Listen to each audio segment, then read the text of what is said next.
18 number. The angle of elevation of the top of a chimney from the foot of the tower is 60 degree. क्या करा? The angle of elevation of the top of a chimney from the foot of the tower is 60 degree. मतलब कह रहा है कि एक chimney है, एक टावर है, जब टावर के फुट से, मतलब टावर की जो फुट है, जो ग्राउंड लेवल है, वहां से जब टावर जो चिमनी है, चिमनी की जहां से धुआं निकलती है, उस टॉप, उस पॉइंट को देख रहे हैं, तो 60 डिग्री एंगल फॉर्म्ड हो रहा है. And the angle of depression of the foot of the chimney, the angle of depression of the foot of the chimney from the top of the tower is 30 degree. लेकिन जब हम tower के top से, the angle of depression of the foot of chimney from the top of tower, लेकिन वहीं जो आप tower के टॉप से चिमनी को, फुट को देखते हैं, तो एंगल 30 डिग्री बनता है. ठीक है, एंगल 30 डिग्री फॉर्म होता है. कहता है कि if the height of the tower is 40 meters find the height of chimney, और बताना है चिमनी का हाइट क्या है. ठीक है, क्वेश्चन देखिए. क्वेश्चन है कि एक चिमनी है, एक टावर है. जब टावर के बॉटम से चिमनी को टॉप पे देखता हूं, तो एंगल कितना फॉर्म होता है? तो एंगल जो फॉर्म होता है वह 60 डिग्री. वहीं जो है, अब टावर जो है, टावर के बॉटम के बजाय हम उसके टॉप से देखता हूं, उसके कहां पे? चिमनी के ग्राउंड, चिमनी के फुट पे, जो उसके ग्राउंड लेवल पे देखता हूं, तो एंगल 30 डिग्री फॉर्म होता है. तो यदि टावर की हाइट जो है 40 मीटर है, तो चिमनी का हाइट क्या है? और एक और चीज लिखा हुआ है, according to pollution control norms the minimum height of a smoke emitting chimney should be 100 meters. यही है top point of the chimney. State if the height of the above mentioned chimney meets the pollution norms, तो what the value is discussed in this question. क्या discuss किया गया इसके बारे में बताना है. तो चलिए इस क्वेश्चन को सॉल्व करता हूं. देखिए, मान लेते हैं कि सबसे पहले एक चिमनी है.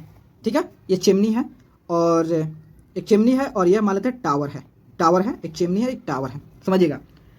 तो जब हम जो टावर है, इस टावर के फुट से इस चिमनी को टॉप, जहां से धुआं निकलता है, उस पॉइंट को देखता हूं, तो एंगल ऑफ एलिवेशन कितना हो जाता है? एंगल ऑफ एलिवेशन जो है 60 डिग्री फॉर्म होता है. 60 डिग्री फॉर्म होता है. लेकिन वहीं जो टावर है, लेकिन टावर के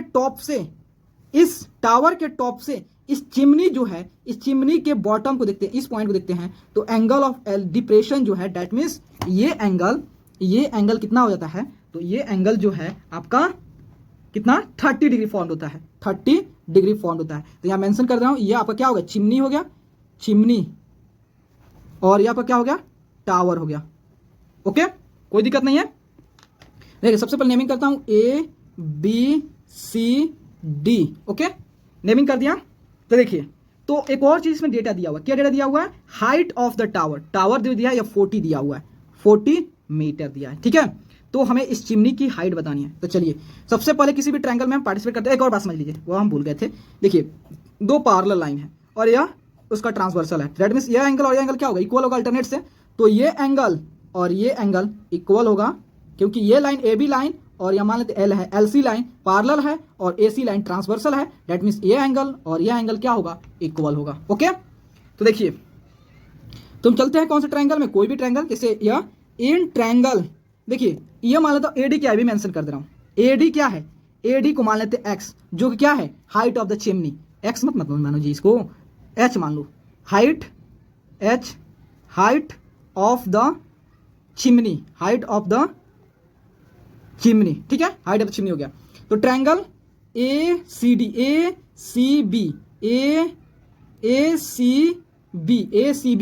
ACB में देखिए 10 कितना हो गया? ACB में 10 30. तो 10 30 equal to what? P by P. P means perpendicular, that means BC by AB. 10 30 1 by √3. BC कितना है?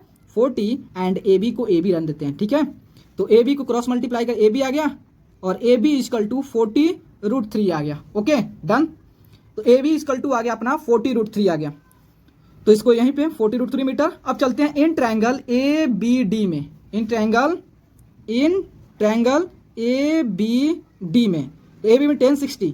तो 10 60 equal to P by B. P क्या हो जाएगा? 60 समझ रहे, यह आपका AD, बेस क्या होगा? AD by AB. 10 60 equal to √3. AD क्या हो जाएगा? AD H हो जाएगा, एंड ए बी क्या होगा, ए बी का वैल्यू आपने फाइंड आउट कर लिया है, तो चलिए अभी ए बी रन देते हैं, ठीक है, ए बी रखिए, बाद में पुट कर लीजिएगा। तो ए बी इजकल टू, तो A B equal to cross multiply करते हैं, A B into √3 equal to H. A B is what, A B is 40 √3 into √3, then multiply करते हैं, कितना हो गया 120 मीटर, √3 इंटू √3 3 और 3 इंटू 40 कितना हो 120 मीटर। अब देखिए अपना क्या आ गया, हाइट ऑफ द चिमनी आ गया ये 120 मीटर।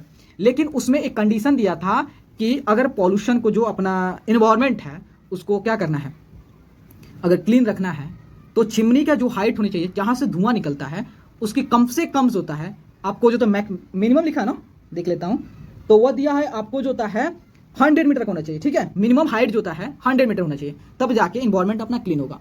लेकिन जब हमने चिमनी का डिजाइन किया तो 120 मीटर हो गया, तो क्या बताइए इससे पॉल्यूशन क्रिएट होगा, अपना इन्वायरमेंट दूषित होगा, नहीं होगा। तो लिख सकते हैं यहाँ पे कि ये क्या कंट्रीब्यूट करता है, कंट्रीब्यूट करता है इन्वायरमेंट को क्लीन रखने में। तो यहाँ लिख सकते हैं, तो यह लिख सकते हैं, यह भी लिख सकते हैं कि जो हमारा जो एबो मेंशन किया गया था उसको जो होता है ये पॉल्यूशन नॉर्म को क्या करता है, उसको मीट करता है, एंड देन जो होता है कंट्रीब्यूट करता है, यहाँ पे लिख सकते हैं contribute to the cleanness of the environment. Okay.